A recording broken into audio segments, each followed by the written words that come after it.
கிறிஸ்துவுக்குள் பிரியமான தேவனுடைய விலையேற பெற்ற பிள்ளைகளே, கர்த்தராகிய இயேசு கிறிஸ்து நம்ம யாவரையும் ஆசீர்வதிப்பாராக.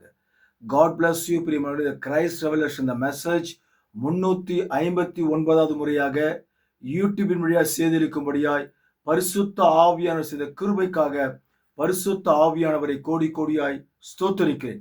இந்த செய்தியினுடைய தலைப்பு சவால் என்பதை குறித்து தான் நாம் வேதத்தின் வழியாக நாம் பார்க்க போகிறோம். தயவு செய்து நீங்கள் கூர்ந்து கவனிங்கள். செய்தியின் தலைப்பு சவால். வேதத்திலே, இந்த பரிசுத்த வேதாகமத்திலே சவால் விட்ட மனிதன் யார் என்பதை குறித்து நாம் பார்க்க போகிறோம். சவால் விட்ட தீர்க்கதரிசி யார் என்பதை குறித்து நாம் பார்க்க போகிறோம். ஆகவே இன்றைக்கு ஒவ்வொரு கிறிஸ்தவனும் புறஜாதியின் மத்தியிலே, புறஜாதி ஜனங்கள் மத்தியிலே ஒரு கிறிஸ்தவன் என்று சொன்னால் அவர்களுக்கு முன்பாக சவால் விடுகிற ஒரு கிறிஸ்தவனா தான் இருக்க வேண்டும். ஏனென்று சொன்னால் அந்த சவாலை ஜெயிக்கிறவர் கர்த்தர். அந்த சவாலிலே நாம் ஜெயிப்போம் என்பதை உனக்குள் ஒரு விசுவாசம் இருக்க வேண்டும். ஆகவே இன்றைய காலத்து கிறிஸ்தவர்கள், மனவாட்டிகள் யாரா இருந்தாலும் சரி, சவால் விட வேண்டும். ஒருவரிடத்தில் இயேசுவை அறியாத மக்களிடம் மத்தியிலே நாம் சவாலிட்டு நிச்சயமாய் நாம் ஜெயிப்போம் என்ற ஒரு நம்பிக்கை நமக்குள் இருக்க வேண்டும். நம் வேதத்தின் வழியாக சவால் விட்ட மனிதன் யார் என்பதை குறித்து நாம் பார்க்க போகிறோம். நீங்கள் முழுமையாய் பாருங்கள், அநேகருக்கு அனுப்புங்கள். ஆண்டவர் சொல்றாரு, எனக்காக 1 மணி நேரம் என்னுடைய வார்த்தையை நீ கேட்க மாட்டாயா என்று. 1 மணி நேரம், எனக்காக 1 மணி நேரம், 24 மணி நேரம் இருக்குது. ஒரே 1 மணி நேரம் என்னுடைய செய்திகளை கேட்க மாட்டாயா என்று உன்னை பார்த்து கேட்கிறார். ஆகவே தயவு செய்து 1 மணி நேரமோ 1/2 மணி நேரமோ அந்த 1 hour ஆண்டவருக்கு ஒப்பு கொடுத்துருங்க. செய்திகளை கேளுங்கள், முழு ஆசீர்வாதங்களை பெற்றுக்கொள்ளுங்கள், அநேகருக்கு நீங்கள் அனுப்புங்கள். கர்த்தர் நம்ம யாவரையும் ஆஸ்வதிப்பார். சவால் என்ற செய்தியை முழுமையா நீங்கள் பாருங்கள். சரி, நாம் செய்திக்கு கடந்து செல்வோம். நீங்கள் வேதத்தை நீங்கள் பாருங்கள். சவால் விட்ட மனிதன் யார் என்பதை குறித்து நாம் பார்க்க போகிறோம். அந்த சவாலிலே எப்படி ஜெயித்தார் என்பதை குறித்து நாம் பார்க்க போகிறோம். சவாலிலே அந்த மனிதன் எப்படி ஜெயித்தான் என்பதை குறித்து நாம் பார்க்க போகிறோம். நீங்கள் பாருங்கள், 1 ராஜாக்கள் 18ஆம் அதிகாரம், நீங்கள் 17ஆம் வசனத்திலிருந்து 39ஆம் வசனம் வரைக்கும் நீங்கள் தயவு செஞ்சு பொறுமையாய் நீங்கள் வாசிங்கள். மிக அற்புதமான அந்த சவால் விட்ட மனிதனை குறித்து நீங்கள் பார்க்கலாம். ஒரு சில காரியங்களை குறித்து நாம் பார்க்க போகிறோம். நான் 17லிருந்து 19 வரைக்கும் ஃபர்ஸ்ட் வாசிக்கிறேன். ஆகாப் எலியாவை கண்டபோது, ஆகாப் ராஜா எலியாவை கண்டபோது, அந்த ஆகாப் ராஜா எலியாவை பார்த்து பேசுகிறான். ஆகாப் அவனை நோக்கி, ஆகாப் ராஜா எலியா தீர்க்கதரிசியை நோக்கி, இந்த எலியா தீர்க்கதரிசி மிகவும் வயதான ஒரு தீர்க்கதரிசி, தேவனுடைய மனுஷன், அந்த தேவனுடைய தீர்க்கதரிசி, அந்த வயதான தீர்க்கதரிசி எலியாவை பார்த்து கேட்கிறார், ஆகாப் ராஜா, இஸ்ரவேலை கலகம் பண்ணுகிறவன் நீர் அல்லவா என்றான்.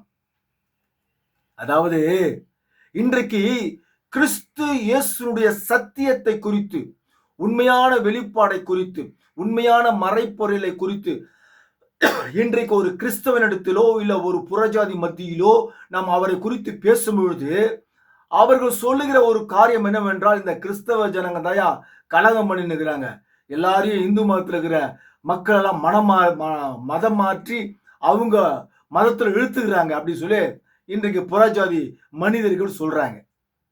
நல்லா புரிஞ்சுக்கணும். இன்றைக்கு இருக்கிற கிறிஸ்தவர்கள் கலகம் செய்வதற்காக அவங்க பிரசங்கம் பண்ணல.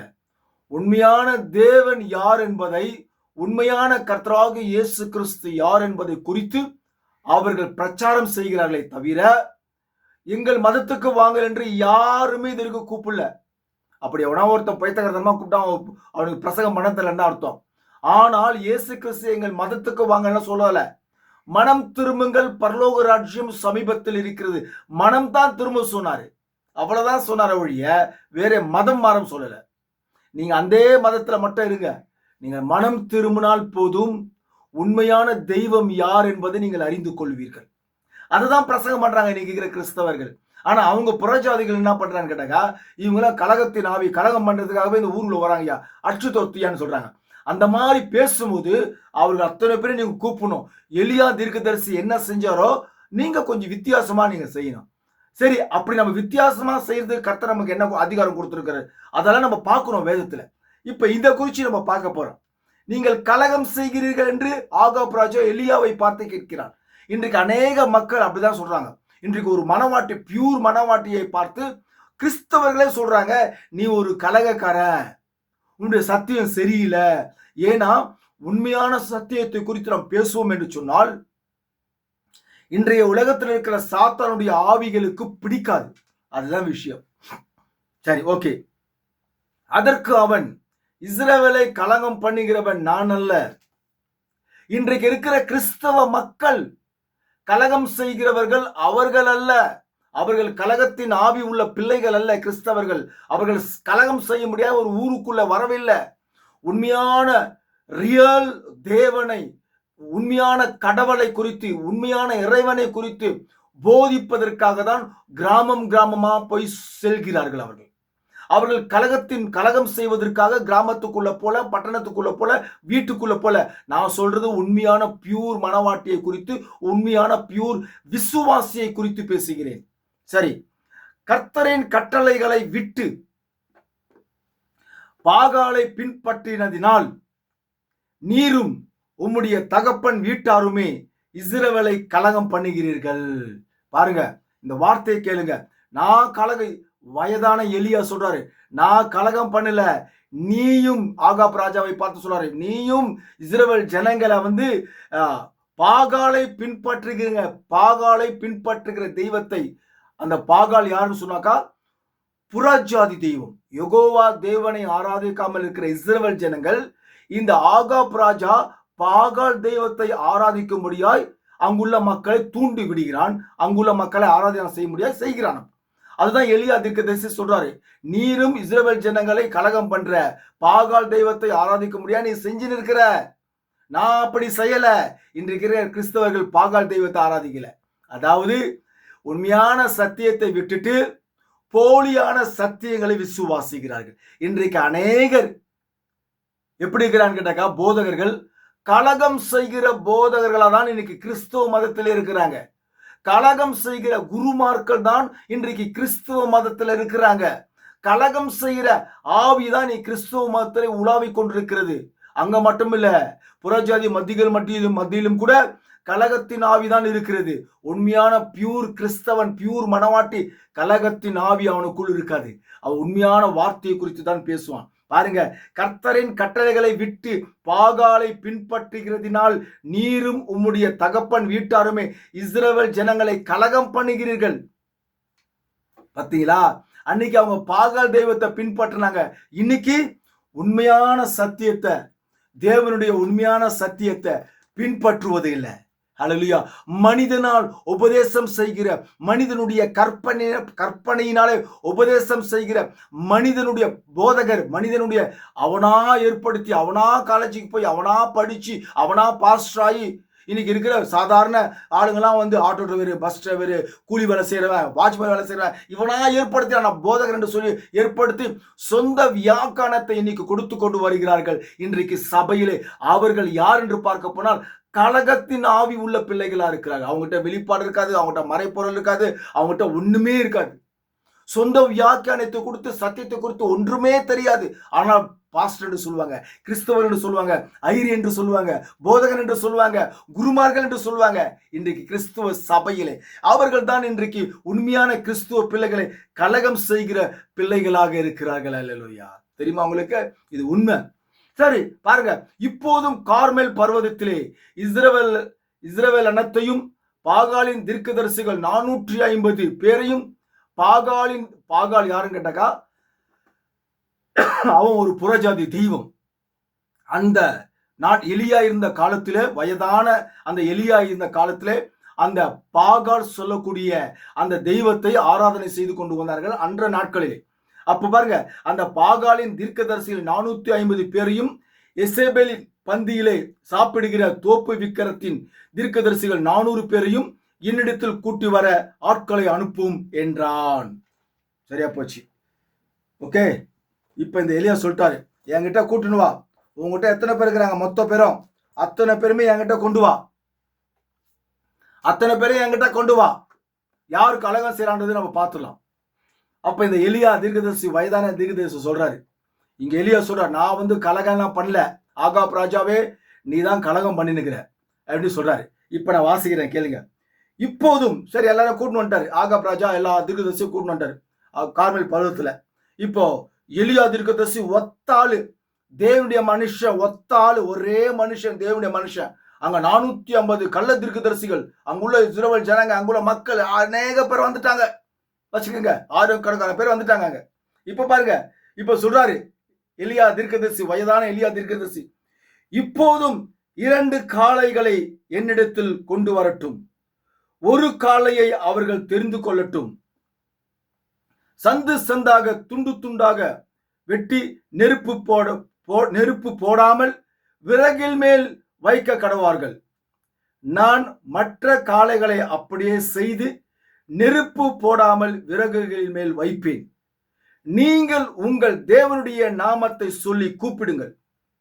எலியா தீர்க்கதரிசி சொல்றாரு, நீங்க பாகால் தெய்வத்தை ஆராதனை செய்யறீங்களே, அதனால நீங்க ஒரு காளையை தெரிஞ்சுக்கிங்க, நானும் ஒரு காளையை தெரிஞ்சுக்கிறேன். அந்த காளையை துண்டு துண்டா வெட்டி விறகு மேல வச்சு நெருப்பு இல்லாம நீங்க உங்கள் தெய்வத்தினுடைய நாமத்தை சொல்லி கூப்பிடுங்கள். நான் கர்த்தருடைய நாமத்தை சொல்லி கூப்பிடுகிறேன். எலியா தீர்க்கதரிசி சொல்றாரு, நான் கர்த்தருடைய நாமத்தை சொல்லி நான் கூப்பிடுவேன். அப்போது அக்கினியினால் உத்தரவு அருளும் தெய்வமே தெய்வம் என்றான். அக்கினி, நீ வந்து நெருப்பு கொளுத்தாத, நானும் நெருப்பு கொளுத்த மாட்டேன். விறகு மேல அந்த இறைச்சியை வை, காளையின் இறைச்சியை வை. நீ நெருப்பு கொளுத்தாத, நானும் நெருப்பு கொளுத்த மாட்டேன். உன் தெய்வத்தின் நாமத்தை கூப்பிடு. அக்கினி, வானத்திலிருந்து அக்கினி இறங்கி வந்து அந்த பட்சிக்கிற எந்த உன் நாமத்தை கூப்பிட்டு அக்கினி வந்து பட்சித்தா, எந்த தெய்வம் அப்படி செய்தோ அதுதான் மகத்தான தெய்வம். என்ன சொல்றீங்க அப்படின்னு கேட்கிறார் எலியா தீர்க்கதரிசி. இங்க பாருங்க, அதற்கு ஜனங்கள் எல்லோரும் இது நல்ல வார்த்தை என்றார்களா. சரியா, ரைட், இது நல்ல வார்த்தை, அப்படியே ஆகட்டும், சரி அப்படின்னு சொல்றாங்க. அப்ப எலியா தீர்க்கதரிசி சொல்றாரு, பாரு, நான் ஒருத்தன் தான், நீங்க 450 பேர் தீர்க்கதரிசி இருக்கிறீங்க, நீங்க ஃபர்ஸ்ட் ஸ்டார்ட் பண்ணுங்க, அதுக்கப்புறம் நான் ஸ்டார்ட் பண்றேன். 2 பேருக்கும் சவால். இதுல யார்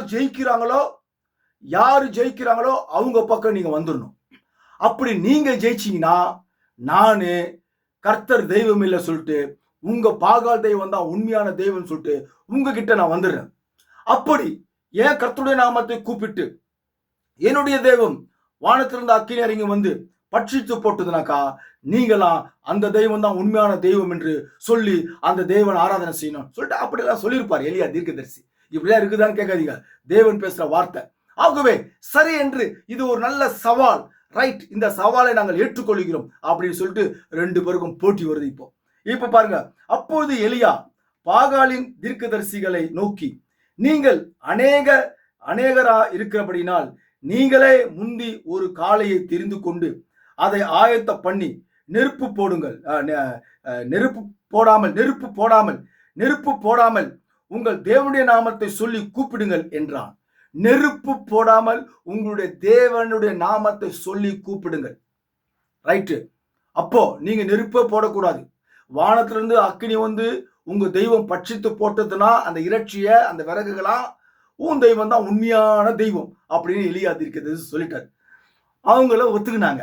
இப்ப பாருங்க, தங்களுக்கு கொடுக்கப்பட்ட காளையை அவர்கள் வாங்கி அதை ஆயத்தம் பண்ணி, பாகாலே எங்களுக்கு உத்தரவு அருளும் என்று காலை தொடங்கி மதியானம் மட்டும் பாகாலின் நாமத்தை சொல்லி கூப்பிட்டார்கள். ஆனாலும் ஒரு சத்தமும் பிறக்கவில்லை, ஒரு சத்தம் கூட பிறக்கல. மறு உத்தரவும் கொடுப்பாரும் இல்லை. அவர்கள் கட்டின பலிப்பிடத்திற்கு எதிரே குதித்து ஆடினார்கள். அவங்க கட்டின பலிப்பிடத்துக்கு முன்பாக குதித்து மோளை அடிச்சு என்னமோ பண்ணிருப்பாங்க, அங்க அடிச்சு குதிச்சு ஆடுறாங்க, ஆர்ப்பாட்டம் பண்றாங்க, பாகாலுடைய தெய்வத்தை நாமத்தை சொல்லி கூப்பிடுறாங்க. ஒரு சத்தமும் வரவில்லை. பக்தர்கள் கூப்பிடுறாங்க, 450 தீர்க்கதரிசி பக்தர்கள் கூப்பிடுறாங்க, இப்போ உதாரணத்துக்கு நான் சொல்றேன் ஆடினார்கள் 26ஆம் வசனம். இப்போ இன்றைய காலத்து உள்ள மக்களை குறித்து நம்ம பேசுவோமே. அன்றைக்கு எலியா தீர்க்கதரிசி இருந்தாரு. இன்றைக்கு இப்படிப்பட்ட ஒரு போட்டி வருதுன்னு நினைச்சுக்குங்களேன். இன்றைக்கு இருக்கிற மக்கள் 450 பேர் கள்ள தீர்க்கதரிசிகள், பிசாசு ஆராதனை பண்ற தீர்க்கதரிசிகள், பாகால் தெய்வத்தை ஆராதனை பண்ற தீர்க்கதரிசி இருக்கிறாங்க நினைச்சீங்களா? இன்னைக்கு என்ன பண்ணுவாங்க? பயங்கரமா முருகா, விநாயகா, பத்ரகாளியா, சாமுண்டீஸ்வரியா, அனுமாரையா, வாமையா, ஒத்த பையன் சவால் விடுறாயா, நீ வந்து இந்த இறைச்சிய பட்சியமரியா, நீதான் உண்மையான தேவன் என்பதை காண்பேயா. அடிக்க மாட்டானா? நிச்சயமா அப்படி செய்வான். இவங்க பண்றாங்க. காலையில இருந்து மதியானம் ஆகி போச்சு, உத்தரவு கொடுக்கல. பத்ரகாளியை கூப்பிடுறான், அனுமாரை கூப்பிடுறான், சாமுண்டீஸ்வரியை கூப்பிடுறான், வேளாங்கண்ணியை கூப்பிடுறான். ஏதோ வேளாங்கண்ணி கிறிஸ்தவ மாதிரிலமா, அது இந்து தெய்வம். வேளாங்கண்ணி ஏன்னா வேளாங்கண்ணின்னு வேதத்திலே இல்ல, அதனால அதை கூப்பிடுறான். எத்தனையோ தெய்வத்தை கூப்பிடுறான். வெங்கடேஷ் பெருமாளையா, வாமா, வந்து இறங்குமா, பட்சியமா, இவனை ஒண்ணு இல்லைன்னு பண்ணலாமா, நம்ம சவால்ல ஜெயிக்கணுமா, ஐயோ தெய்வமே, பாகாலே கூப்பிடுறான். கத்துறான், ஆவேசமா கத்துறான். ஒன்னும் வேலைக்கு ஆகல. பார்த்தாங்க, அப்போ உள்ள இவனுங்க. அப்புறம் என்ன பண்றாங்க பாருங்க, பயங்கரமா. மத்தியான வேலையிலே எலியா அவர்களை பரியாசம் பண்ணி, எலியா தீர்க்கதரிசி பரியாசம் பண்றாரு. பரியாசம் பண்ணி, உத்தரவு உரத்த சத்தமாய் கூப்பிடுங்கள், அவன் தேவனாமே, அவன் தியானத்தில் இருப்பான். நீங்க சொல்றீங்களே தேவன் சொல்லிட்டு, தேவனாமே அவன் தியானத்தில் இருப்பான், அல்லது அலுவலாயிருப்பான், அல்லது பிரயாணம் போயிருப்பான், அல்லது தூங்கினாலும் தூங்குவான், அவனை எழுப்ப வேண்டியதா இருக்கும் என்றான். அவர்கள் உரத்த சத்தமாய் கூப்பிட்டு தங்கள் வழக்கத்தின்படியே இரத்தம் தங்கள் மேல் வடியும் மற்றும் கத்தினாலும் கத்திகளாலும் ஈட்டிகளாலும் தங்களை கீறிக்கொண்டார்கள். பார்த்தானுங்க, உத்தரவு கொடுக்கல. அவங்க பாகால் தெய்வம் உத்தரவு கொடுக்கல. கத்தி ஈட்டி எத்துனாங்க, குத்துறாங்க, இங்க குத்துறாங்க, கிழிக்கிறாங்க. ஐயா, அம்மா, தெய்வமே, தபா ரத்தம் சூத்துற மாதிரி வந்துருமா, பட்சிக்கணுமா, இவனை உண்டுலன்னு பண்ணிடலாமா, சவாலை நம்ம ஜெயிக்கணுமா, ரத்தத்தை கொடுக்குறேன், தெய்வமே, பாகால, முனீஸ்வரனே, இறங்கு கத்துறாங்க. ஒரு உத்தரவுமே கொடுக்கல. பாருங்க, இவங்க ரத்தத்தை குத்துறாங்க, இங்க கிழிக்கிறானுங்க, அங்க கிழிக்கிறானுங்க. ஆனா இந்த இயேசு கிறிஸ்து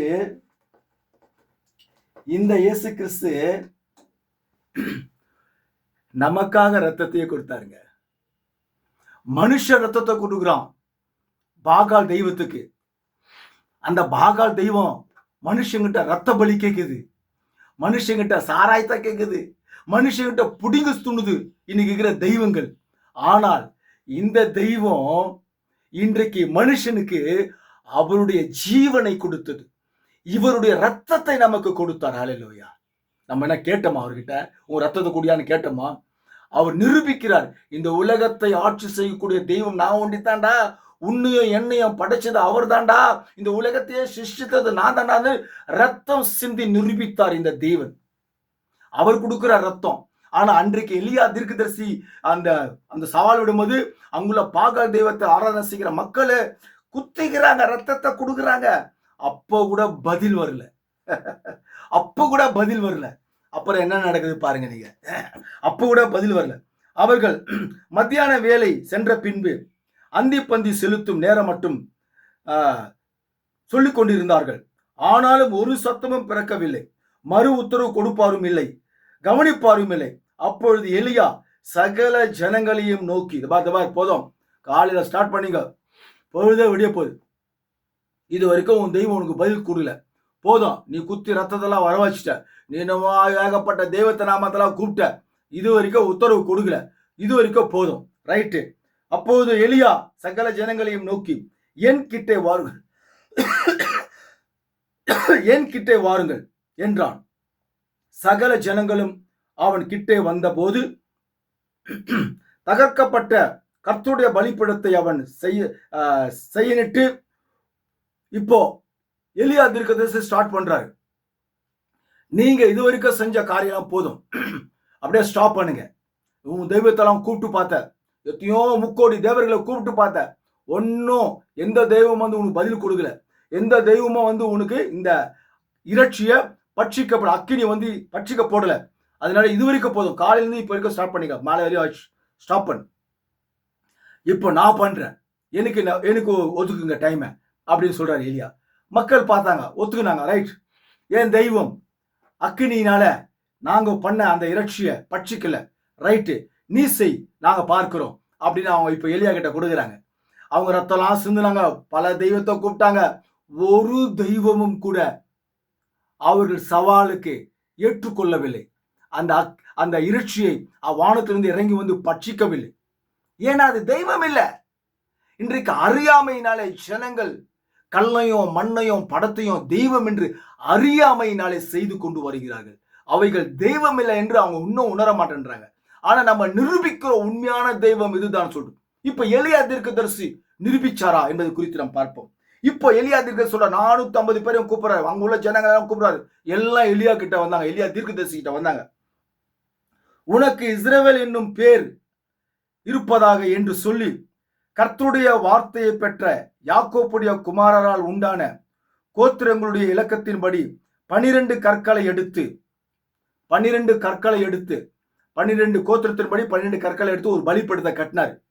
பலிப்படுத்த கட்டி அவர் தெரிஞ்சு கொள்ளப்பட்ட அந்த காளையை எடுத்தாரு. அந்த காளையை துண்டு துண்டா வெட்டினாரு. அந்த கற்கள் பலிப்படுத்த மேல விறக வைத்தாரு. விறகுக்கு மேல அந்த இறைச்சியை வைத்தாரு. சுத்தி ஒரு காவா மாதிரி, அந்த சுத்தி ஒரு பெரிய காவா மாதிரி வெட்டினாரு. உடனே இவர் சொல்றாரு, என்ன சொல்றாரு, 3 குடம் தண்ணி ஊத்து, முதல்ல நீங்க வாசிங்க தயவு செஞ்சு, 3 குடம் தண்ணி ஊத்துங்க அப்படின்னு சொல்றாங்க. ஃபர்ஸ்ட் 3 குடம் தண்ணி ஊத்துறாங்க. ஆனா அந்த பாகால் தெய்வத்தை ஆராதனை செய்யற அந்த ஜனங்க தண்ணி எல்லாம் ஊத்துல, பலிப்படுத்த மேல விறக வச்சாங்க, இறைச்சியை வச்சாங்க, அவ்வளவுதான். அவங்க பாகால் தெய்வத்தை கூப்பிட்டாங்க. ஆனா இந்த எலியா தீர்க்கதரிசி என்ன செய்யறாருன்னு கேட்டாக்கா, இந்த யாக்கோப்புடைய கோத்திரத்துக்கு 12 கோத்திரத்துக்கு அதுக்கேற்ற மாதிரி கற்களை வைத்து, அதுக்கு மேல விறக வைத்து, அதுக்கு மேல அவர் தெரிந்து கொள்ளப்பட்ட காளையை துண்டு துண்டா வெட்டி அது மேல வச்சு ஒரு காவா மாதிரி சுத்தி ஒரு காவா ரவுண்டா போட்டு 3 குடம் தண்ணி ஊத்துறாங்க. ஃபர்ஸ்ட் மறுபடியும் ஒரு 3 குடம் தண்ணி ஊத்துறாங்க. 2வது ட்ரிப், 3வது ட்ரிப்போ 3 குடம் தண்ணி ஊத்துறாங்க. மொத்தம் 12 குடம் தண்ணி ஊத்துறாங்க. 12 கோத்திரத்தார் 12 கற்களை தெரிஞ்சு 12 குடம் தண்ணி ஊத்துறாங்க. பார்த்தா அந்த காவா பின்ன அந்த வெட்டினாங்க பாருங்க, அதெல்லாம் தண்ணி, விறகு ஃபுல்லா தண்ணி, இறைச்சி ஃபுல்லா தண்ணி, ஃபுல்லா ஈரமாயி போச்சு. அங்குள்ள பாகால் தீர்க்கதரிசிகள், அங்குள்ள இஸ்ரவேல் ஜனங்கள், அங்குள்ள மக்கள் எல்லாம் ஆச்சரியமா பாக்குறாங்க எலியா தீர்க்கதரிசி செய்வத. என்னடா நம்ம தண்ணி ஊத்துல, இவர் தண்ணிலாம் ஊத்துறாரு, என்ன சரி என்னதான் செய்யறாரு பார்க்கலாம் அப்படின்னு சொல்லிட்டு எலியா தீர்க்கதரிசி ஆச்சரியமா பாக்குறாங்க. இப்ப பாருங்க, அந்திப்பலி செலுத்தும் நேரத்திலே தீர்க்கதரிசியாகிய எலியா வந்து, ஆபிரகாமுக்கும் ஈசாக்குக்கும் யாக்கோப்புக்கும் தேவனாகிய கர்த்தாவே, இஸ்ரவேலில் நீரே தேவன் என்றும் நான் உம்முடைய ஊழியக்காரன் என்றும், எப்படி கருத்தா ஜெபிக்கிறார் பாருங்க அந்த வயதான எலியா தீர்க்கதரிசி. அவர் பேசுகிற வார்த்தையை கவனிங்க தயவு செஞ்சு. இங்கதான் ரொம்ப ரொம்ப இம்பார்ட்டன்ட் செய்தி, இதுதான் முக்கியமான செய்தி. என்ன சொல்றாரு, நான் உம்முடைய ஊழியக்காரன் என்றும் நான் இந்த காரியங்கள் எல்லாம் உம்முடைய வார்த்தையின்படி செய்தேன் என்றும் இன்றைக்கு விளங்கும் பண்ணும். என்ன சொல்றாரு, இந்த காரியத்தை நீ சொன்னபடியினாலே நான் அப்படி செஞ்சேன். தண்ணி ஊத்தினார, அவர் சொந்தமா ஊத்தல, 12 குடம் கர்த்தர் ஊத்த சொன்னாரு. 12 கோத்திரத்தாருடைய கற்களை எடுத்துக்க சொன்னார, சொந்தமா செய்யல, தேவன் சொன்னாரு, செஞ்சாரு. அந்த இறைச்சியை இப்படி பண்ணி காவா வெட்டு, விறகு மேல இறைச்சியை வச்சு தண்ணி ஊத்து, இதெல்லாம் எலியா தீர்க்கதரிசி சொந்தமா செய்யல.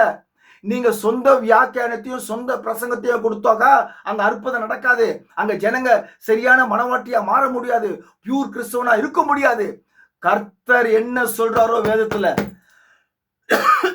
வேதத்தின் பிரகாரம் நடப்பீங்கன்னு சொன்னாக்கா அப்பதான் அங்க கர்த்தருடைய நாம மகிமைப்படும். வேதத்தின் பிரகாரம் நீங்க எந்த ஒரு காரியத்தை நீங்க செய்யலனாக்கா கர்த்தருடைய நாமம் அங்க மகிமைப்படாது. இங்க எலியா தீர்க்கதரிசி என்ன சொல்றாரு, ஓ நான் உம்முடைய ஊழியக்காரன் சொல்லி நீர் என்ன சொன்னீரோ, ஹல்லேலூயா, உம்முடைய வார்த்தையின்படியே செய்தேன் என்றும் இன்றைக்கு விளங்க பண்ணும். உம்முடைய வார்த்தையின்படியே நான் செய்தேன். எலியா தீர்க்கதரிசி சொல்றாரு, கர்த்தாவே நீர் தேவனாகிய கர்த்தர் என்றும் தேவரீர் தங்கள் இருதயத்தை மறுபடியும் திருப்பினீர் என்றும் இந்த ஜனங்கள் அறியும்படிக்கு என்னை கேட்டருளும் என்றான். அப்பொழுது கர்த்தரிடத்திலிருந்து அக்கினி இறங்கி அந்த சர்வாங்க தகன பலிகளையும் விறகுகளையும் கற்களையும் மண்ணையும் பட்சித்து வாய்க்காலில் இருந்த தண்ணீரையும் நக்கி போட்டது. ஜனங்கள் எல்லோரும் இதை கண்டபோது முகம் குப்புற விழுந்து கர்த்தரே தெய்வம் என்றார்கள்.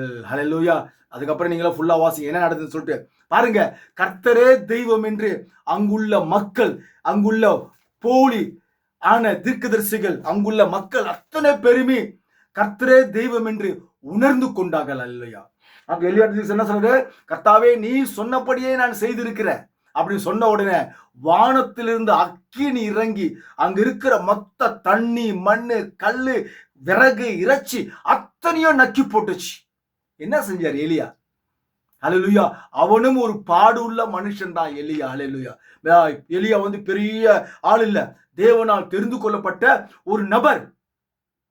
இன்றைக்கு இருக்கிற கிறிஸ்து பாருங்க, அந்த காலத்துல எலியா வாழ்ந்த காலத்துல தேவன் ஆட்டுக்குட்டியாய் வருவதற்கு முன்பாக தேவனுடைய வெளியேற பெற்ற ரத்தம் இந்த பூமியிலே சிந்தப்படுவதற்கு முன்பாக அப்பேற்பட்ட ஒரு அற்புதத்தை செய்தார் எலியா. தேவன் கேட்டார் எலியா ஜெபத்தை. ஆனா இன்றைக்கு நாம் ஆண்டு கொண்டிருக்கிற இந்த காலகட்டத்திலே தேவனுடைய ஆட்டுக்குட்டியோட ரத்தமும் நம்மேல் பூசப்பட்டிருக்கிறது. அது மாத்திரமில்ல, ஆட்டுக்குட்டின் ரத்தத்தினாலே கழுவப்பட்டு அவருடைய விழாவிலிருந்து தண்ணீரும் ரத்தமும் புறப்பட்டு வந்தது. அங்கிருந்து கழுவப்பட்டு வந்த மனவாட்டிகள் இருக்கிறார்கள். அநேக கிறிஸ்துவர்கள் அவருடைய ரத்தத்தினாலே கழுவப்பட்டார்கள். அவருடைய ரத்தம் இந்த பூமியில சிந்தப்பட்டிருக்கிறது. அப்படி இருக்கிற இந்த காலகட்டத்திலே நீங்கள் எலியாவை காட்டிலும் மகத்தான காரியத்தை நீங்கள் செய்ய உங்களுக்கு அதிகாரம் கொடுக்கப்பட்டிருக்கிறது. நீங்கள் புறஜாதிகள் மத்தியிலே சவால் விட்டு நீங்கள் பேசலாம் எலியா தீர்க்கதரிசியை போல.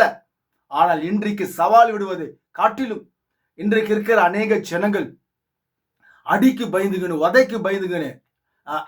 அவன் சொல்ற தெய்வத்தை நமஸ்கரிக்கிறான், முழங்கால் படிக்கிறான், குப்புறம் முழுகிறான், ஏதோ தாறுமாறா செய்யறான். என் உயிரே போனாலும் சரி, எனக்கு உனக்கு ஒரு சவால்ரா, நான் சவால நிக்கிறேன், நீ சவால நில்லு, எந்த தெய்வம் உண்மையான தெய்வம் பார்க்கலாம், நீ இப்படி ஏதாவது ஒரு அற்புதத்தை செஞ்சு பாரு. முதல்ல கர்த்தர் செய்யறாரா இல்லையா என்பதை குறித்து நீ பாரு. சரி ஐயா, எலியா தீர்க்கதரிசிக்கு வாக்கு கொடுத்தாரையா, அதனால எலியா தீர்க்கதரிசி துணிஞ்சு செஞ்சாரையா, எங்களுக்கு என்னையா வாக்கு கொடுத்தாரு அப்படின்னு நீங்க பேசலாம். உங்களுக்கு வாக்கு கொடுத்தாரா இல்லையான்றதை குறித்து பரிசுத்த வேதாகமத்திலிருந்து நான் உங்களுக்கு இப்பொழுது நான் காமிக்க போறேன். எலியா தீர்க்கதரிசி என்ன அற்புதமா சொல்றாரு பாருங்க. நான் உம்முடைய ஊழியக்காரன் என்றும் நான் இந்த காரியத்தை எல்லாம் உம்முடைய வார்த்தையின்படி செய்தேன் என்றும் இன்றைக்கு விளங்க பண்ணும். அன்றைக்கு எலியா தீர்க்கதரிசி அப்படி இந்த வார்த்தையை சொல்லி செய்யும் பொழுது வானத்திலிருந்து அக்கினி இறங்கி வந்து அங்க இருக்கிற மொத்தத்தையும் பட்சித்து போட்டதுனாக்கா, நீங்க உண்மையான கிறிஸ்தவர்கள் இருந்தாக்கா கிராமத்துல போய் ஊழியம் செய்யும் போது அங்குள்ள ஒரு 20 பேரை 30 பேரை உங்ககிட்ட சண்டை போட வரும்போது என்னைக்காவது ஒருத்தனாவது தில்லா நின்று என்னையா பிரச்சனை பண்றீங்க, உங்களுக்கு என்னையா பிரச்சனை, உன் தெய்வத்தை கூப்பிடியா, என் தெய்வத்தை நான் கூப்பிடுறேன், ஒரு முடவனை கொண்டு வாயா, ஒரு குடனை கொண்டு வாயா, ஒரு குஷ்ரோகியை கொண்டு வாயா, இல்ல ஒரு ஏதாவது ஒரு வியாதி பிடிச்ச ஒரு நபரை இங்க கொண்டு வாயா, பக்கத்துல கொண்டு வாயா, உன் தெய்வம் இந்த மனுஷனை குஷ்டரோகத்தை சுகமாக்கிட்டா, இல்ல கண் பார்வையை தெரிஞ்சிச்சுனாக்கா, இல்ல இந்த முடவனை நடக்க வைத்தாக்கா, இல்ல இந்த பைத்தியத்தை தெளிவாக்குனாக்கா, நாங்க அத்தனை பேருமே எங்க குடும்பம் அத்தனை பேருமே உன் தெய்வத்தை வணங்குறியா, உன் தெய்வத்தை பின்பற்றையா. ஆனா எங்க தெய்வம் இப்ப இந்த முடவனை நடக்க வச்சுட்டாக்கா, இந்த குடனுக்கு பார்வை கொடுத்தாக்கா, வந்திருக்கிற 20 பேரோ 30 பேரோ 50 பேரோ மொத்த குடும்பமும் இயேசு கிறிஸ்துவை ஏற்றுக்கொண்டு இங்க ஒரு ஆலயத்தை கட்டுறீங்களா? யாருன்னா இப்படி சவால் விட்டுக்கிறீங்களா? நீங்களா போதகரே, சுவிசேஷகர்களே, இப்படி யாரா பேசிக்கிறீங்களா? உத வாங்கிட்டு வரீங்களே அசிங்கமா. உன் தேவன் உன் இயேசு கிறிஸ்து மரித்து போன இயேசு கிறிஸ்தா, அவர் மரித்து 3ஆம் நாள் உயிர்த்தெழுந்து சகல நாட்களையும் உன்னுக்குள் இருக்கிறார் சொல்லி இருக்கிறாரு இயேசு கிறிஸ்து. எங்கேயா போச்சு வாக்கு தத்துவம்? ஏன் செய்யாம இருக்கிறீங்க நீங்க இருக்கிற கிறிஸ்தவர்கள்? சரி, அது போட்டோம். இன்றைக்கு பாருங்க, இந்த நான் சொல்லுவேன்ல, இந்த 7ஆம் தூதன் வில்லியம் மரியன் பிரென்னம் சொல்லக்கூடிய இந்த 7ஆம் தூதன், இந்த தேவனுடைய மனுஷன், இவருடைய வாழ்க்கையில நீங்க பாத்தீங்கன்னாக்கா, இவருடைய வாழ்க்கையில பாம்பேக்கு வந்திருக்கிறார். கொஞ்சம் அவரை குறித்து பேசிட்டு நம்ம போலாம். அவர் என்ன சொல்றாருன்னு கேட்டீங்கன்னாக்கா, ஒரு செய்தி நான் வாசிக்கிறேன். இவர் பேசின செய்தி புத்தகம் வந்து எடுத்து ஒரு சின்ன நிறைய எழுதியிருக்கிறேன். இப்ப டைம் ஆயிப்போச்சு. சும்மா சிம்பிளா நான் வாசிக்கிறேன். என்ன வாசிக்கிறேன் கேளுங்க. கார்மேல் பர்வதத்தில் எலியா பல பரீட்சைக்கு அழைத்த நாளிலே அவன் ஸ்தாபனங்களின் ஆலயத்தை சேர்ந்த ஆகாப்பின் ஆயிரக்கணக்கான ஆசாரிகளை கார்மேல் பர்வதத்துக்கு வரும்படி அழைத்து, இங்கு வாருங்கள், இங்கு என்னை சந்தியுங்கள், நான் அந்த கூட்டம் முழுவதற்கும் எதிராக நிற்பேன் என்றான். அவன் என்ன செய்தான்? அவன் கர்த்தர் உரைக்கிறதாவது என்பதை பெற்றிருந்தான். அவன் பயப்படவில்லை. எலியா தீர்க்கதரிசி பயப்படல. தேவனுடைய ஆட்டுக்குட்டி ரத்தம் சிந்தப்படாத அந்த காலத்துல பயப்படல. இன்றைக்கு நீங்களா பயப்படுறீங்களையா? ஹல்லேலூயா. ஏன் பயப்படுறீங்க? எனக்கு ஒன்றும் புரியல. சவால் விடுங்கயா ஒவ்வொரு கிறிஸ்தவனும். செய்யுங்கயா. அப்படி கர்த்தர் சில கும்பிடுங்க, இந்து தெய்வத்தை போய் கும்பிடுங்கயா. சொல்ல ஆண்டவரே, நீ இந்த அற்புதத்தை செய்ய நாங்க மொத்த புராஜா தெய்வத்தை வணங்கும்படி ஆயிடும். நீ அப்படிப்பட்ட தெய்வம் இல்ல, நிரூபிக்கிற தெய்வம். சவால் விட்டு இருக்கிற செய் ஆண்டவரே. மொத்த பேர் 50 பேர் 100 பேர் இருக்கிறாங்க. கிராமத்துல ஒரு ஆலயத்தை கட்டித்தர சொல்றாங்க. ஆண்டவரே செய் ஆண்டவரே, நீ ஜெபம் பண்ணு, கருத்தாய் ஜெபம் பண்ணு. கர்த்தர் பெரிய காரியத்தை அந்த கிராமத்துல செய்வார். அப்படி யார் செய்யறா? கிறிஸ்துவன் செய்யல, அடி வாங்கின்னு வரான் கிறிஸ்தவன். இங்க பாருங்க, கர்த்தர் உரைக்கிறாவது என்பதை பெற்றிருந்தான். இன்றைக்கு இருக்கிற அவ எளிய மட்டும் இல்லைங்க, இன்றைக்கு ஒவ்வொரு கிறிஸ்தவனும் கர்த்தர் உரைக்கிறதாவது வார்த்தையை பெற்றிருக்கிறான். நான் உங்களுக்கு காமிக்கிறேன். அப்போ எலியா தீர்க்கதரிசி கர்த்தர் உரைக்கிறதாவது பெற்றிருக்கிற போது, இன்றைக்கு நீங்களாம் கர்த்தர் உரைக்கிறதாவது பெற்றிருக்கிறீங்களே, ஏன் பின்மாற்றமா வரீங்க? கிறிஸ்தவர்களே, சவால் விடுங்க, தைரியமா நில்லுங்க. கர்த்தர் ஜெயிப்பார். அல்லேலூயா. அவன் பயப்படவில்லை. அவன் ஒரு காளைய பலிபீடத்தின் மேல் வைத்து பாகாலை நோக்கி கூப்பிடுங்கள், அக்கினியால் உத்தரவாரும் தேவனே தேவன் என்றான். எனவே அவர்கள் காலையிலிருந்து மாலை உணவு பிறகும் கூட பலிபீடத்தின் மேல் குதித்தனர். அவர்கள் தங்கள் உடல்களை கீறிக்கொண்டனர், கூச்சலிட்டனர், கதறினர். எலியா இங்கும் அங்கும் நடந்து, இன்னும் கொஞ்சம் அதிகமாய் கூப்பிடுங்கள், ஒருவேளை அவன் மீன் பிடிக்க போயிருக்கலாம், சென்றிருப்பான் என்றான். அவன் கர்த்தர் உரைக்கிறதாவது என்பதை பெற்றிருந்தான். ஹல்லேலூயா. சரி, அவனிடம் தேவனுடைய வார்த்தை இருந்தது. எலியா தீர்க்கதரிசியில தேவனுடைய வார்த்தை இருந்தது. அருமையான தேவனுடைய ஊழியக்காரர்களே, ஸ்தாபன ஊழியக்காரர்களே, அருமையான விசுவாசிகளே, உங்ககிட்ட தேவனுடைய வார்த்தை இல்லையா? உங்ககிட்ட கர்த்தர் உரைக்கிறதாவது என்ற வார்த்தை இல்லையா? காமிக்கிறேன். அவன் தேவனுடைய வார்த்தை இருந்து, அவனிடத்தில் தேவனுடைய வார்த்தை இருந்தது. சகோதரனே சகோதரியே, ஒரு மனிதனுக்கு தேவனுடைய வாக்கு தத்தத்தை தவிர வேற என்ன வேண்டும்? ஹல்லேலூயா. இந்த அருமையான தீர்க்கதரிசி வில்லியம் மரியன் பிரன்னம் சொல்றாரு, தேவனுடைய வாக்கு தத்தத்தை தவிர ஐயா கர்த்தர் எனக்கு தரிசனத்தை காமிக்கலையா, கர்த்தரை என்னோடு பேசலையா அப்படின்னு சொல்றான். அருமையான தீர்க்கதரிசி வில்லியம் மரியன் தீர்க்கதரிசி.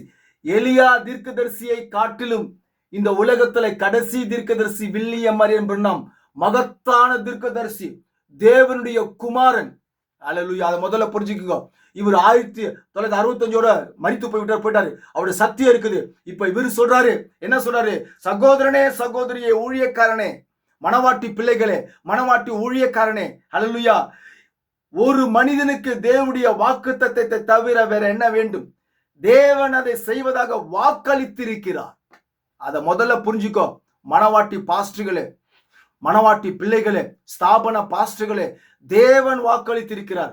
அவர் ஆபிரகாமை போல் தேவன் வாக்குத்தத்தம் பண்ணினதை நிறைவேற்ற வல்லவராக இருக்கிறார் என்று முழு நிச்சயமாய் நம்பினான். எலியா தீர்க்கதரிசி.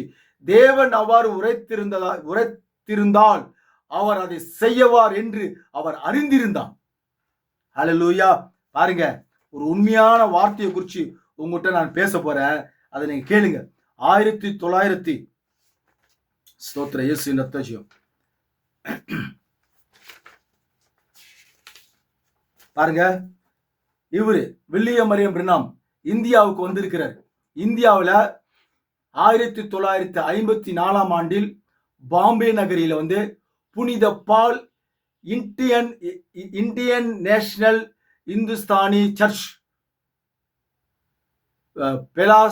பெலாசி ரோடு பாகுலா என்ற அந்த இடத்துல, அந்த சர்ச்சி கிரவுண்டில் 1954 இந்தியாவிலே பாம்பேக்கு அந்த சர்ச்சி கிரவுண்டில் புனித Paul Indian national Hindustani search அந்த இடத்துல இவர் பிரசங்கம் பண்ண ஒரு நாள் வந்திருக்கிறார். அந்த இடத்துல கிட்டத்தட்ட 4 லட்சம் பேர் மக்கள் இருந்திருக்கிறாங்க. 4 லட்சம் பேர் இருந்திருக்கிறாங்க. அங்க மகத்தான உலகப்பெருமான மனுஷர்கள், அங்குள்ள கிறிஸ்தவர்கள், போதகர்கள், பெரிய பெரிய சைனீஸ் மதத்தை சேர்ந்தவங்க, அப்புறம் நிறைய பேர் வந்திருக்கிறாங்க. 4 லட்சம் பேர் வந்திருக்கிறாங்க. அது தேவனுடைய வார்த்தையை பிரசங்கித்தார். சூரிய நமஸ்காரத்தினால் கண் பார்வை முழுவதுமாக இழந்து பிச்சை எடுத்துக் கொண்டிருந்த பலரும் அறிந்த ஒரு மனிதனை அவர் தெரிந்து கொண்டார். அவன் யார், எங்கிருந்து வந்தான், அவன் எவ்விதம் குருடனானான், எங்கு வசித்து வந்தான் என்பதையெல்லாம் பிரென்னாம் ஒரு தரிசனத்தில் கண்டார்.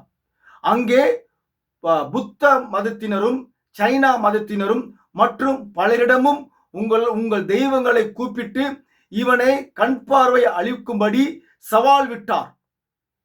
பாருங்க, இந்த வில்லியம் மரியன் பிரென்னாம் தீர்க்கதரிசி 1954 சண்டே செப்டம்பர் மாதம் 9ஆம் தேதி சண்டே 9:30 AM அப்போ அங்க மீட்டிங் நடந்தது பம்பையில. இவர் பேசியிருக்கிறாரு. இதெல்லாம் உண்மையை தான் உங்கள்கிட்ட இது ஆராய்ச்சி பண்ணி படிச்சு இது உண்மையான்னு சொல்லிட்டு நிறைய பேர்ட்ட விசாரிச்சு அப்புறமா தான் யூடியூப்ல நான் பேசுறேன். சும்மா நான் எடுத்த நான் பேசல. பாருங்க, ஸ்தாபன பாஸ்டர்களே, ஸ்தாபன விசுவாசிகளே, இது நிரூபிக்கப்பட்டது. பாம்பேல வந்தது. அவர் சவால் விடுறாரு, உங்க தெய்வத்தை கூப்பிட்டு நீங்க கண் பார்வை கொடுங்க அப்படின்னு சொல்லி தீர்க்கதரிசி வில்லியம் மரியன் பிரென்னாம் சவால் விடுறாரு. தெய்வங்களை கூப்பிட்டு இவனுக்கு கண் பார்வை அளிக்கும்படி சவால் விட்டார்.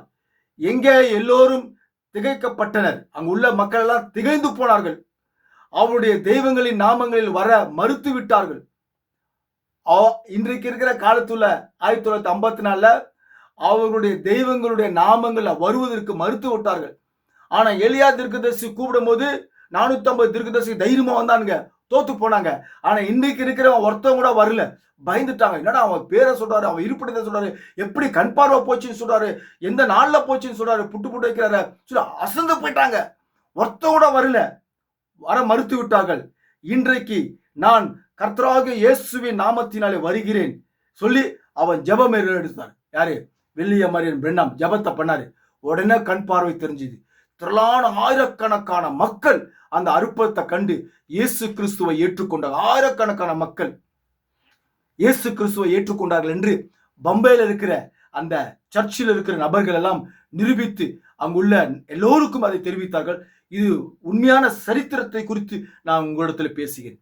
அப்பேற்பட்ட வில்லியம் மரியன் பிரென்னாம் கூட கர்த்தராகிய இயேசு கிறிஸ்துவின் நாமத்தினாலே வருகிறேன் என்று சொல்லி அவரு இப்படியாக அவர் பேசினார்.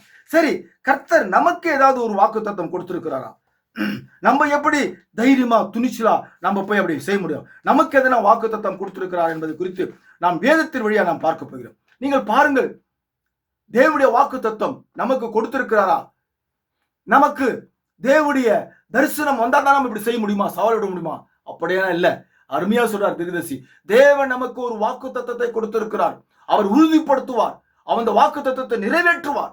நிறைவேற்றக்கூடிய வல்லமுள்ள தேவன் அவர் கடமைப்பட்டிருக்கிறார். அல்லேலூயா. இப்ப பாருங்க, மார்க் 16ஆம் அதிகாரத்துல 17-18 தேவன் இன்றைக்கு ஒவ்வொரு கிறிஸ்தவனுக்கும் ஒரு வாக்குத்தத்தம் கொடுத்திருக்கிறார். விசுவாசிகள் நடக்கும் அடையாளங்கள் யாவன? என் நாமத்தினாலே பிசாசுகளை துரத்துவார்கள். அப்படியே நீங்க நிறைய வாசிங்க.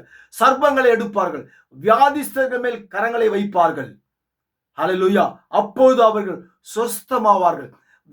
எப்பேற்பட்ட ஒரு வியாதிஸ்தனும் கூட ஒரு கிராமத்துல போய் பார்த்தீங்கன்னாக்கா, அப்ப அந்த கிராமத்துல ஒருத்தன் உங்களுக்கு எதிரான ஒருத்தன் நிக்கிறானக்கா, அப்படியான நிக்கவை, அன்பா பேசு. என்னடா உனக்கு பிரச்சனை? உன் தெய்வத்தை கூப்பிடு, என் தெய்வத்தை கூப்பிடுறேன் பாரு. இந்த ஒரு வியாதிஸ்தன் இங்க இருக்கிறான், பல வருஷமா வியாதிஸ்தன் சொல்லி என்கிட்ட சொல்லி நிற்கிறான். உன் தெய்வத்தை கூப்பிட்டு வந்து இவனுக்கு சுகமாக்கு. நாங்க எல்லாம் உன் பக்கம் வந்துடுறோம். நாங்க எங்க தெய்வத்தை நாமத்தை குறிச்சு ஜெபம் பண்றோம். இவனுக்கு சுகமாச்சுன்னா இந்த கிராமமே நீ ஏற்றுக்கொள்ளணும். இல்லையா, இங்க வந்திருக்கிற அத்தனை பேரும் இயேசு கிறிஸ்துவை ஏற்றுக்கொள்வீங்களான்னு தைரியமா நீங்கள் ஒரு சவால் விடுங்க. அங்க என்ன நடக்குது மட்டும் நீங்க பாருங்க. ஹல்லேலூயா. கர்த்தர் தோல்வி அடைய மாட்டார். ஹல்லேலூயா. பாருங்க, யோவான் 14ஆம் அதிகாரத்துல 12-14 வரைக்கும் வாசிப்புங்க. மெய்யாகவே மெய்யாகவே நான் உங்களுக்கு சொல்லுகிறேன். இவர் சொல்றாரு, இப்போ என்ன சொல்றாரு? மெய்யாகவே மெய்யாகவே நான் உங்களுக்கு சொல்லுகிறேன், நான் உங்களுக்கு சொல்லுகிறேன், நான் என் பிதாவிடத்தில் போகிறபடியால் என்னை விசுவாசிக்கிறவன் அல்லேலூயா. இந்த படத்துல தேவன் ஆவியா இருக்கிறார், தேவன் வார்த்தையா இருக்கிறார். அல்லேலூயா. உங்ககிட்ட அந்த வார்த்தை இருக்கிறது, அந்த வார்த்தை வாக்குத்தத்தமா இருக்குது. நான் என்னை விசுவாசிக்கிறவன் நான் செய்கிற கிரிகளை தானும் செய்வான், இவைகளை பார்க்கிலும் பெரிய கிரிகளை செய்வான். அல்லேலூயா. என் நாமத்தினால் நீங்கள் எதை கேட்டாலும் அதை நான் செய்வேன் என்று வாக்குத்தத்தம் கொடுத்திருக்கிறார் கர்த்தராகிய இயேசு கிறிஸ்து. அப்பேற்பட்ட மகத்தான ஒரு வார்த்தை எலியா சொல்றாரு, ஆண்டவரே உம்முடைய வார்த்தையின்படி நான் செய்தேன் என்று சொன்னாரு. இப்ப நீங்களா சொல்லுங்க, நானும் சொல்றேன், உம்முடைய வார்த்தையின்படி நான் செய்கிறேன் ஆண்டவரே. இதோ இந்த சர்ச்சில் முடன் வந்திருக்கிறான், இதோ ஒரு குஷ்டரோகி வந்திருக்கிறான், உம்முடைய வார்த்தையின்படி நீ எனக்கு கொடுத்த வாக்குத்தத்தத்தின்படி நான் ஜெபிக்கிறேன், இப்பவே சுகமாகணும். அவன் சொன்னா எலியா, ஆண்டவரே மத்த பேர் வந்துக்கிறாங்க, நாளைக்குள்ள நீ இதை அக்கினி இருக்கான்ற சொல்ல, இப்பவே ரைட் நாவ், இப்பவே இந்த நிமிஷமே இவர்கள் கண் மத்தியிலே நீர் அற்புதத்தை செய்யணும் ஆண்டவரே சொன்னார். ஜெபம் பண்ணி முடிச்ச அடுத்த நொடியில வானத்திலிருந்து அக்கினி இறங்கி வந்து எலியாவின் ஜெபத்துக்கு பதில் கொடுத்தது. தேவன் மாறாத அதே தேவன், நேற்றும் இன்றும் என்றென்றும் மாறாதவர். இன்றைக்கும் வல்லமைகள் குறைந்து போகவில்லை, இன்றைக்கும் அற்புதங்கள் மறைந்து போவதில்லை. இன்னைக்கு இருக்க சில பெந்தகோஸ்துக்காரங்க சொல்லுவாங்க, யெகோவா சாட்சி, சில அநேக பிரதர்ஸ் அண்ட் சர்ச்லாம் சொல்லுவாங்க, என்ன சொல்லுவாங்க, அற்புதங்கள்லாம் முடிஞ்சு போச்சுங்க, அற்புதங்கள்லாம் அந்த காலத்தோட சரி, பரிசுத்தாவில இல்ல, அந்நிய பாஷை வரங்கள்லாம் இல்ல அப்படின்னு சொல்லுவாங்க. அவங்களாம் யாரு கேட்டாக்கா, அந்த பாகால் தெய்வத்தை ஆராதனை செஞ்ச மக்கள், அந்த இனத்தை சேர்ந்தவங்க. அவங்களாம் அவங்க முன்னாடி நீ போய் அதிகாரமா போட்டி போடு, சவால் விடு. அல்லேலூயா. கர்த்தருடைய நாமத்தை கொண்டு சவால் விடு. கர்த்தர் உனக்கு வாக்குத்தத்தம் கொடுத்திருக்கிறார், அந்த சவாலிலே கர்த்தருடைய பிள்ளைகள் ஜெயிப்பார்கள். அல்லேலூயா. அருமையான தேவனுடைய மனவாட்டி பிள்ளைகளே, தேவனுடைய பாஸ்டர்களே, மனவாட்டி பாஸ்டர்களே, இன்றைக்கு நமக்கு அதிகாரத்தை கொடுத்திருக்கிறார். சர்ச்சில பிரசங்கம் மட்டும் பண்ணக்கூடாது, தேவனுடைய வல்லமை பாய வேண்டும், கிரிகளை நடப்பிக்க வேண்டும்.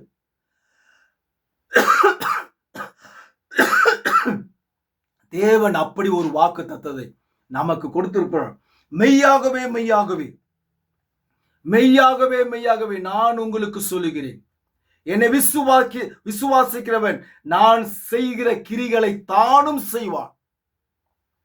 இதுக்கு மேல என்னையா வாக்கு தத்தம் வேணும்?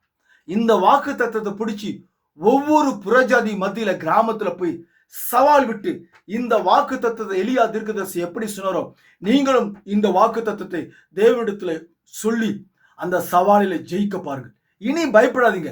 கிராமத்துல ஒருத்தன் தகராறு பண்றானாக்கா அவனை அன்பா பேசி அவனை நிக்க வச்சு சவால் விடுங்க. கர்த்தர் ஜெயிப்பார். ஹல்லேலூயா. கர்த்தர் நம்ம யாவரையும் ஆஸ்வதிப்பாராக. புதிய செய்தியோடு உங்களை சந்திக்கிறேன். God bless you, பிரியமானவர்களே.